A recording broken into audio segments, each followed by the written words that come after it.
Hello and welcome to Crossroads, the seismic story.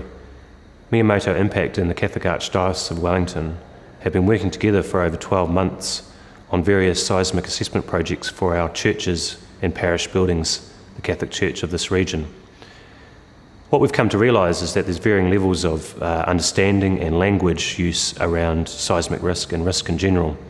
The hope of Crossroads, this event, is that together we can have a conversation to deepen our own understanding and find the right language and way of talking about risk to help people move forward and improve their buildings to deal and mitigate with the seismic risk.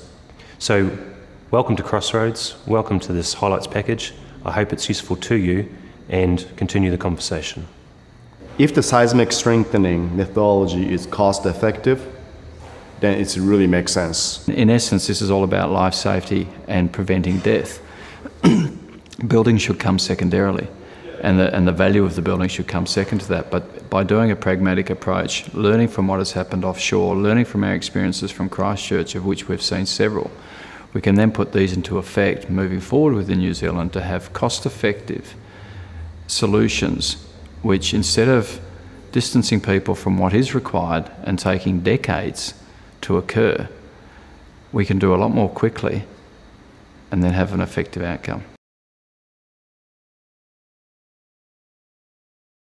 It's great to be with you. I'm the Executive Director of the Methodist Trust Association, which is the investment and property arm of the Methodist Church of New Zealand. I look after their investments and their property, which includes their insurance portfolio, which was a really cushy job several years ago and is no longer quite as pleasant as it was. I really commend the idea of cross-denominational meetings, because in the end, the issues that we're dealing with at the administration level transcend any differences that there may be at a theological level or denominational level. And this is a really great place for us to start. All journeys start from somewhere.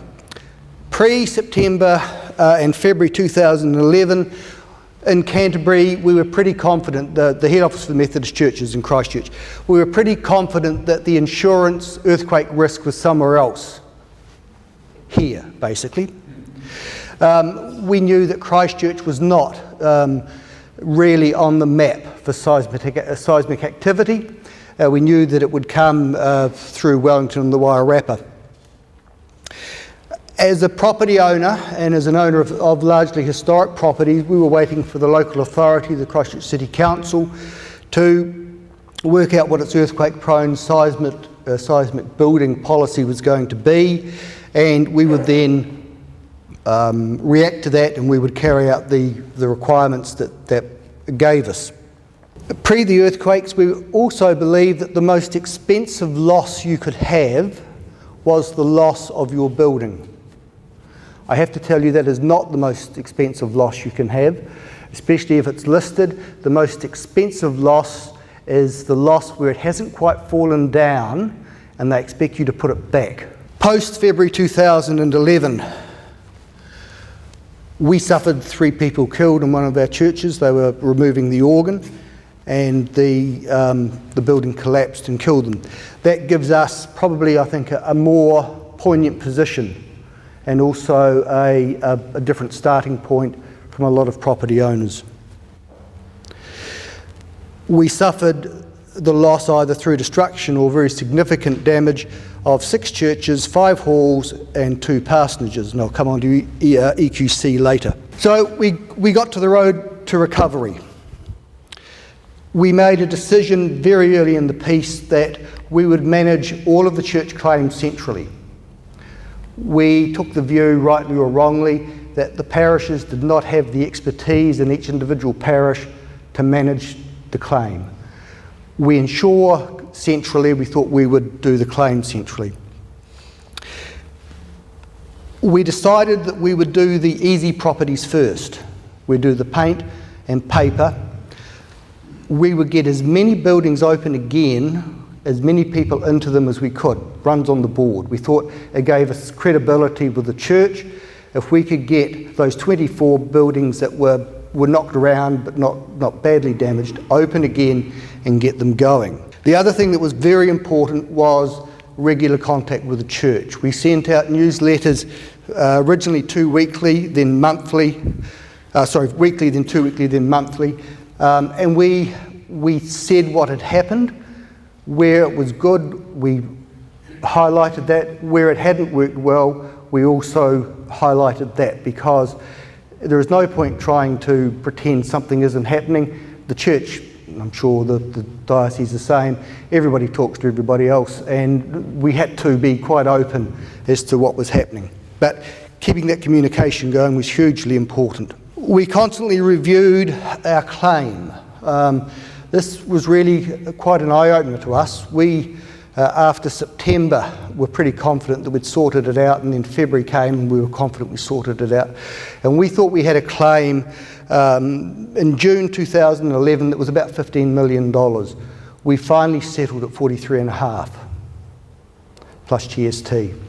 That claim just grew exponentially as we got into our buildings and we found out the level of damage. So you didn't want to sign off too quickly, because until you've really got into your buildings, you're not quite sure what the damage is going to be. We know what the policy says, but until you come to test it against a known event, you actually don't know what it means.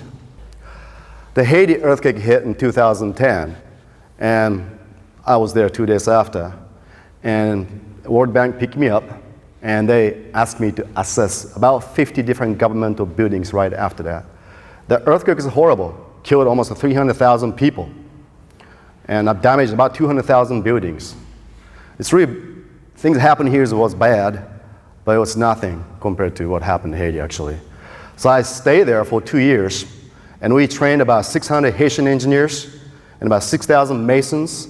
And with the USAID funded and Red Cross and so on, we assessed about 430,000 buildings and repaired about 20,000 buildings out there. So that's what I do for a living. Here, issues are very different from what I saw in Haiti or Japan. Issue is, it's more finance, more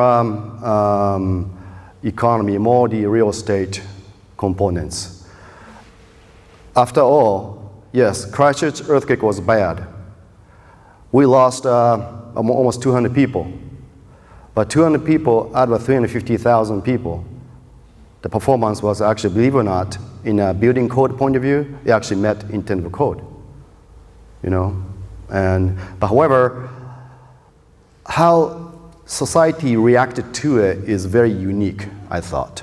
And it's very unique that how much insurance you had, now you don't have much anymore, and it's really causing a lot of confusions here. It's kind of a, well, I don't say interesting, but it's a very unique condition. Last 30 years, myself and partners, we visited almost 100 different earthquakes, from Japanese one to Asia to just Americas, just you name it. And the reason we do that is not only we train people assess damage, but also we collect the data. We collect the how the buildings behave, how the actually seismic hazard, how seismic vulnerability in the buildings, and how we can control the risk. That is the one of the main reasons we are at disaster sites. And having that, we developed a database. Database basically tells us realistically what's going to happen to the building. And that's actually really important. Let me show you one example. This is a 26-story hotel, refurbished in 1995. And you kind of see that the little kink in the building, because 2 columns ruptured at the 11th level. No one died.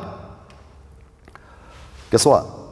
This is total loss, but this met the intent of a building code, 100% of NBS. Because intent of a building code is life safety only. It's nothing to do with the preserve the buildings or functions or anything like that. So that's the intent of a code here in New Zealand and California and Japan, everywhere. So whatever you design or build for 100% NBS, you're going to see this. Now, what does the 100% of our building code means anyway? Well, that's why I said life safety. But I know it's interesting things going on. If you ask 5 engineers, chances you're going to get something between 5% to 150%. You know that. Why is that? Well, let me tell you why. Building code is not really meant to be to use and gauge the capacity of existing buildings. I don't know how to do it.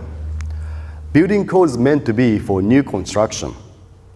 The seismic behavior of buildings' behavior under seismic motions are really complex. Building code is something trying to deduce this really complex behavior to something very simple. That's what building code is. It's true in Japan and California too. To analyze, evaluate, strengthen existing buildings is difficult. Seismic management, risk management. We have essentially 3 different options. Well, number 1 is do nothing option, which we can do that for 15 more years actually, because the government said that we have 15 years to deal with it. Option 2, buy the insurance, which is essentially what we did prior to the earthquake, because insurance is really cheap, really available, a lot of capacity, and it really made sense. Option 3 is reduce the risk by the engineering and the construction, seismic strengthening essentially.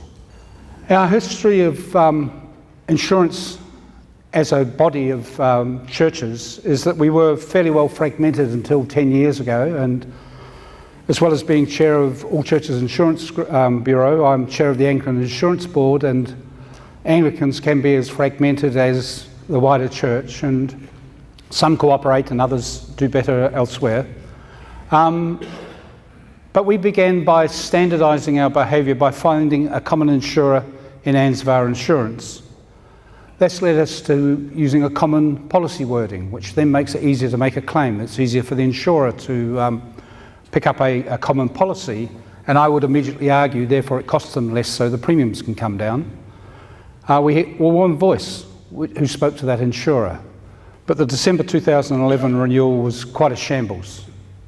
We were given 30 days notice that we would be finding another insurer. From my viewpoint and the Anglican Insurance Board, that meant that I had no insurer at all for the Christchurch diocese, because at that point all the insurers had closed ranks and they weren't taking on new clients. The dilemma that's in front of us is what is good stewardship. We're not commercial property owners. We're people who happen to own some commercial properties, i.e. non-residential, but we've inherited some old buildings. The dilemma that's in front of us is what is good stewardship. We're not commercial property owners. We're people who happen to own some commercial properties, i.e. non-residential, but we've inherited some old buildings. What we have learned to do, and in the Anglican Church we carry the first $500,000 of insurance on our own book, is that we have learned to throw some money in the bank or in the budget to cover the small amounts, so we're not dollar swapping with the insurer. That way the premium rate comes down. And if we look at dealing with the risk, I'd like to start with the idea that, as you're all aware, at Verdun, the French doctors invented triage just to deal with the huge volume of wounded that were coming towards them.